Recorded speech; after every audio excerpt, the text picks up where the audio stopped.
حضرت شاہ نقشبند بخاری علیہ رحمہ نقشبندیوں کے امام ہیں. آپ کابل میں تشریف لائے تو بادشاہ کے گھر میں کام کرنے والی ایک خاتون آپ سے روحانی نسبت قائم کر لیتی ہے. جو اس کی ہم منصب تھیں انہوں نے اس سے حسد کیا اور بادشاہ کے گھر کا زیور چوری کر کے اس پر الزام دھر دیا اور گواہیاں بھی دے دی. بادشاہ کو بڑا غصہ آیا. اس نے کوئی بات سنے بغیر کہا کہ اس کو لے جاؤ اور محل کی چھت سے اوپر گرا دو. خیر اس کو چھت پہ لے گئے. جب پھینکنے لگے تو اس کے دل میں خیال آیا وہ کسی نے بتایا تھا کہ اوکھے ویلے بزرگ کام آتے ہیں، تو اس سے بڑھ کر اوکھا ویلا ہو کیا سکتا ہے.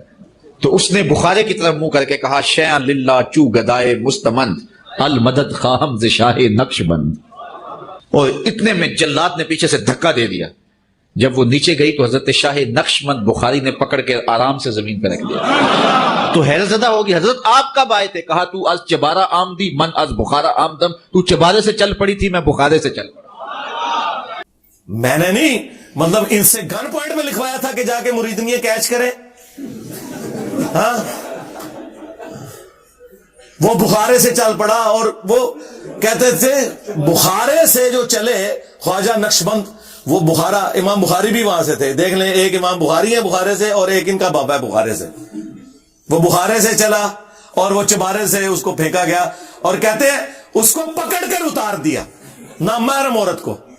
اور بخاری میں ہے کہ اما عائشہ کہتی ہے نبی علیہ السلام نے کبھی کسی غیر محرم عورت کو بیعت کے اعتبار سے بھی ٹچ نہیں کیا، کبھی کسی عورت کے ساتھ مصافحہ نہیں کیا. تو تم لوگ تو کہتے ہو ہمارے بزرگ جو ہے وہ رسول اللہ کا تعارف کرواتے ہیں. وہ کس کو رسول اللہ مانتے ہو تم؟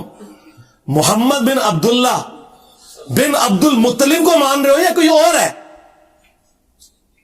ہمارا نبی تو یہ تھا، ہمارا نبی تو یہ تھا کہ بخاری میں آتا ہے اور مسلم میں بھی کہ انس ابن مالک کہتے ہیں 10 سال حضور کو وضو کروایا ہے. میں 10 سال کا بچہ تھا، میری ماں ام سلیم خدمت کے لیے حضور کے پاس چھوڑ گئی اور میری عمر 20 سال تھی اور حضور کی ڈیتھ ہوئی.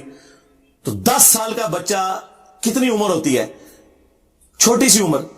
میں نبی علیہ السلام کی خدمت کرتا تھا. آپ مجھے گھر کے کام کاج کے لیے کبھی باہر بھیجتے تو میں بچوں میں کھیلنا شروع کر دیتا. آج تک کبھی نہیں ہوا کہ نبی علیہ السلام نے مجھے ڈانٹا ہو کہ تو نے یہ کام کیا تو کیوں کیا، یہ نہیں کیا تو کیوں نہیں کیا. اگر میں لیٹ ہو جاتا تو نبی علیہ السلام پیچھے آتے اور پیار سے آ کے یوں آنکھوں پہ ہاتھ رکھ کے کہتے انیس، یعنی پیار سے نام کو لمبا کر کے، بیٹا میں نے تمہیں فلاں کام بھیجا تھا، بس اتنا کہتے. اور تمہارے بزرگ نگاہ دیکھ کے لوٹے کو ٹیڑھا پاتے ہوئے مرید ساڑ دیندے نے. ہاں جی، عبد القادر جیلانی جو ہے انہوں نے وہ مرید اس لیے ساڑ دیتا جی کہ وہ قبلہ رخ نہیں سی ٹوٹی رکھی. قبلہ رخ ٹوٹی نہ رکھنے کی سزا بندے کو قتل کرنا ہے. 302 لگ دی توڑے بابے ہوتے بابا بچانا جے تے کہہ دو جھوٹا واقعہ ہے. لیکن کیسے کہ یہ تو باپا جانی نے لکھا ہے اپنی کتاب میں. وہ تو یہ واقعات بتا کے کہتے ہیں کہ ہمارے بابوں کی اتنی شان تھی ان کے مرید بنو. اچھا مرید بنیے کہ ساڑن جانو. اور بیچارے نے اس لیے آپ کی مریدگی اختیار کی تھی کہ وہ ایمان کے ساتھ دنیا سے جائے گا. ایمان کے جان بھی جان نہیں رہی ہوتی. اور کہتے ہیں بعد میں لوٹے کی طرف دیکھا تو لوٹا بھی سیدھا ہو گیا. میں کہ پہلے لوٹے الویک لیندے. تو اگر اس کی میمز بن رہی ہے تو میرا قصور ہے؟ تمہارے مولوی آ کے ٹی وی پہ یہ سنائے اور سوشل میڈیا کے اوپر کہ ابو الحسن خرقانی کا کرتا لے کے چلا گیا تھا جناب محمود غزنوی اور اس کی وجہ سے پھر وہ فتح ہو گئی. اور رات کو بابا جی خواب میں آئے تو بڑے ناراض تھے کہ تو نے میرے کرتے کی قیمت کم لگائی. اگر تو کہتا نا کہ ہندوستان کی سرزمین میں قیامت تک کوئی کافر نہ ہو تو ساری مسلمان ہو جاتے. حضرت ابو الحسن خرقانی ایک بزرگ گزرے، یہ حضرت باعزید بستامی کے سجادہ نشین تھے. اتنے بڑے آدمی تھے، اپنا جبہ دیا محمود غزنوی کو. جب مشکل آئی تو دعا مانگنا آگے رکھ کے اللہ فتح دے دے گا. تو محمود کہتے ہیں جب سومناتھ کے مندر نہیں فتح ہو رہے تھے تو میں نے بابے کا جبہ سامنے رکھ کے دعا کی تو اللہ نے مجھے فتح دے دی. کہتے ہیں بابا جی رات خواب میں ملے تو کہنے لگے تو نے کیا قیمت ڈالی میرے جبے کی؟ کہا حضور کیا مطلب؟ فرمانے لگے تو میرا جبہ سامنے رکھ کے دعا کرتا کہ یا اللہ ہندوستان کے سارے کافر مسلمان ہو جائیں تو اللہ نے توفیق ایمان دے دینی. یہ تو نے کیا دعا مانگی؟ تو میں نے عرض کیا تھا کہ اللہ کے بندو، نبی علیہ السلام کا کرتا مبارک صحابہ کے پاس موجود تھا، مسلم شریف میں موجود ہے، کالا جبہ کی سروانی 43. وہ ام سلمہ نے نکالا اور کہا کہ ہم اس کا دھون مریضوں کو شفا کے لیے پلاتے ہیں. اتنا تو ثابت ہے. لیکن جنگ قادسیہ اور یرموک میں پرشینز اور رومنز کے خلاف صحابہ کرام حضور کا کرتا تو نہیں لے گئے. اور پھر اس سے بڑھ کر جب نبی علیہ السلام وہ کرتا خود پہنتے تھے تو اہل مکہ نے تو کلمہ کو نہیں پڑھا. آپ کو دیکھ کر ابو جہل نے تو کلمہ کو نہیں پڑھا. اور تمہارے بابے کے کرتے کا واسطہ دے کے پورے انڈیا کے ہندو مسلمان ہو جاتے. آج بھی انڈیا پاکستان میں آلموسٹ 70% سے زیادہ ہندو ہیں, ہم ابھی بھی 30% ہیں. تو ہم تمہاری گپے کہاں سے مان لیں؟ حدیثوں کو مانے یا تمہاری گپے مانے؟ تم لوگ یہ کشف مجوب سے واقعہ بیان کرو ان کے پیر صاحب کے بارے میں کہ جی درخت پہ جب چڑھے تو اوپر دیکھا تو سونا, نیچے دیکھا تو سونا, دائیں دیکھا تو سونا, بائیں دیکھا تو سونا. ہاں نا. حضور کشف المجوب میں لکھتے ہیں یہ فکرے ان کی زبان سے تب ادا ہوئے جب اس درخت کے نیچے تھے جس کے اوپر میں چڑھا ہوا تھا. آپ فرماتے خدا کی عزت و عظمت کی قسم پورا درخت, اس کی ٹہنیاں, اس کا تنا, اس کی جڑیں بھی سونے کی ہو گئی, سارا, ہاں سارا ہی سونے کا ہو گیا. اب وہ جو ہے نا وہ مٹی اٹھانے کے لیے نیچے ہوا, تو نیچے دیکھا تو زمین سونے کی, زمین سونے کی. یہ کیا ہوا؟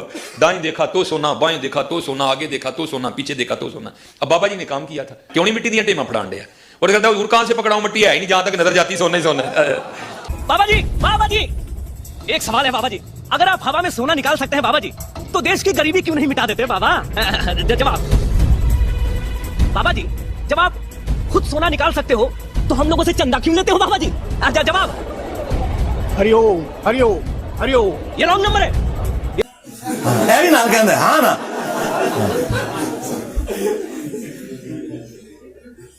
سنجے کے لیے ڈھیلا اٹھانے لگے تو سونا ہی سونا. تو سرکار پھر ہم آپ سے پوچھیں گے نا, بابا جی اگر آپ سونا نکال سکتے ہو یوں ہوا میں تو دیش کی غریبی کیوں نہیں مٹا دیتے بابا جی؟ ہاں. اللہ کے بندو سورہ توبہ پڑھو, 92 نمبر آیت ہے. غزوہ تبوک کے موقع پر نبی علیہ السلام کو جو وہ رکت انگیز منظر اللہ نے کھینچا ہے کہ نبی یہ عرابی بادیہ نشین لوگ جن کے پاس کوئی سواری نہیں ہے, ریسورسز نہیں ہے, غزوہ تبوک میں رومن امپائر کے خلاف لڑنے کے لیے اس وقت مین پاور کی بھی ضرورت ہے, 1.5 لاکھ کی فوج ہے, صحابہ صرف 30,000 ہے. یہ تمہارے پاس اس حال میں آتے ہیں کہ یا رسول اللہ ہمارے لیے کوئی سواری اور جانے کا بندوبست کر دیں, ہم آپ کے ساتھ جہاد میں شامل ہوں گے. تو تم کہتے ہو میں کوئی ایسی چیز نہیں پاتا کہ میں تمہیں سواری دے سکوں یا تمہاری فائنینشیل ہیلپ کر سکوں. تو تم دیکھتے ہو کہ یہ لوگ تمہاری بارگاہ سے اس طرح پلٹتے ہیں کہ ان کی آنکھیں آنسوؤں سے تر ہوتی ہیں اس غم کے سبب کہ یہ اپنے نبی کے ساتھ شامل نہیں ہو سکیں گے. سورہ توبہ آیت نمبر 92. تو رسول اللہ نے نیچے دیکھا تو سونا, اوپر دیکھا تو سونا کیوں نہیں ہوا؟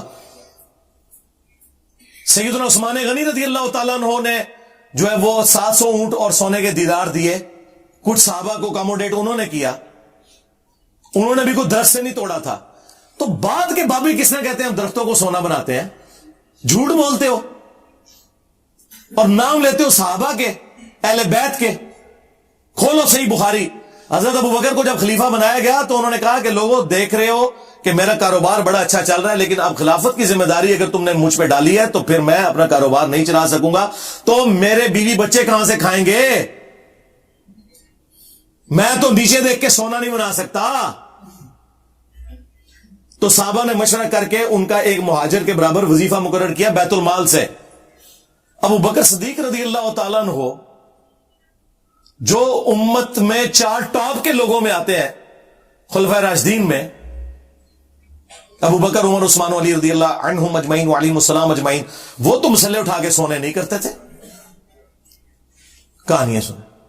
پھر کہتے ہیں جی وہ سری سختی کا پیشاب دیکھ کے کلمہ پڑھ لیا جی ایک یہودی نے. ہائے ہائے. عاشقوں کے پیشاب دیکھ کر, ان کا یورین دیکھ کر, ان کا قارورہ دیکھ کر لوگ مسلمان ہو گئے. یہ بات میں نہیں کہہ رہا اپنی طرف سے, طاؤس العلماء سید الطائفہ حضرت جنید بغدادی کہتے ہیں. میرے ماموں, میرے پیر و مرشد حضرت سید نصر سختی بیمار ہوئے. حضرت جنید بغدادی نے کہا مرشد کسی اچھے طبیب سے علاج کرانا. فرمایا ہمارے بغداد میں جتنے بڑے حکیم اور طبیب اس وقت نظر آتے ہیں ان میں سے کیا کوئی یہودی ہے, کوئی نصرانی, عیسائی ہے؟ میں اپنا ہاتھ کسی یہود و نصرانی کے ہاتھ میں نہیں دے سکتا.